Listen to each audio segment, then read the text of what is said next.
সর্ষে দিয়ে সজনে ডাঁটা, হ্যাঁ ঠিকই শুনছে, সর্ষে দিয়ে সজনে ডাঁটা খেতে আমার ভীষণ ভালো লাগে। আমাকে যদি কেউ রোজ রোজ রান্না করে দেয় তবুও আমার মুখ ফিরবে না, মানে আমার এতটাই পছন্দ সজনে ডাঁটা। এই জন্য আজকে আমি রান্না করব সজনে ডাঁটা। ভাবলাম তোমাদের সাথে শেয়ার করি আমি যেভাবে রান্না করি। তোমরাও পারো। হ্যাঁ, সবাই পারে রান্না, কিন্তু এক একজনের রান্না এক এক রকম, আর এক একজনের রান্নার স্বাদ এক এক রকমের হয়। একই রান্না কিন্তু ভিন্ন স্বাদ। আমি এখানে সরষের তেলে রান্না করবো, তাই কড়াইতে সরষের তেল দিলাম, আর গরম হওয়ার পরে দিলাম পেঁয়াজ কুচি আর হইল গিয়া কাঁচা লঙ্কা কুচি। কাঁচা লঙ্কা দিয়ে দিলাম। তারপরে সজনেটা দিয়ে হলুদ গুঁড়া লবণ দিয়ে ভালো করে কষিয়ে নিতেছি, কারণ সব রান্নার স্বাদ কিন্তু কষানোর মধ্যেই থাকে।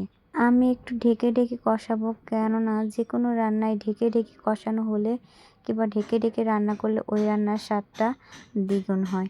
যাই হোক, আমি আবারও নাড়াচাড়া দিয়ে আবারও কষিয়ে নিব, তারপরে ঝোল দেব।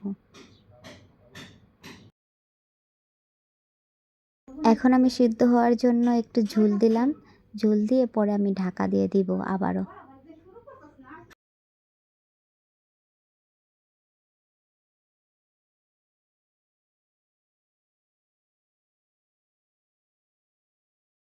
এখন আমি ঢাকনাটা খুলে নাড়া দিয়ে দেখব ঝোলটা কতটা আছে। ঝোলটা কমে এলে সর্ষে বাটাটা দিয়ে দিব। তো এখন আমি সর্ষে বাটাটা দিয়ে দিলাম, আর সর্ষের সাথে আমি দিছি পেঁয়াজ আর কাঁচা লঙ্কা, লবণ দিয়ে মিক্স করে বেটে ঢেকে রাখছিলাম, তাই ঝাঁজটা একটু বেশি হয়। তো আমি আবারও ঢাকা দিয়ে দিব, আর তার আগে দিব একটা কাঁচা লঙ্কা।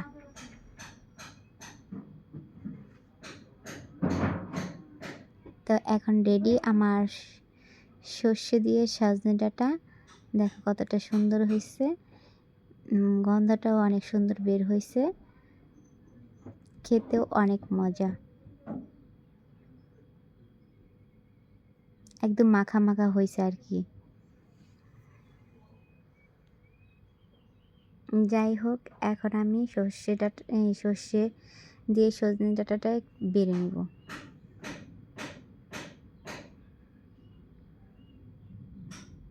তো আমি বেড়ে নিতেছি, দেখো কতটা মাখা মাখা হয়েছে।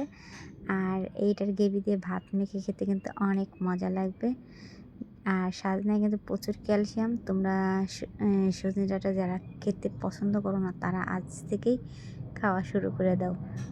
যে কোনো জিনিস দেখতে ভালো হলে সেই জিনিস খেতেও ভালো লাগে। তাই যাই হোক, আমার রান্নাটা কেমন হচ্ছে অবশ্যই বলবা।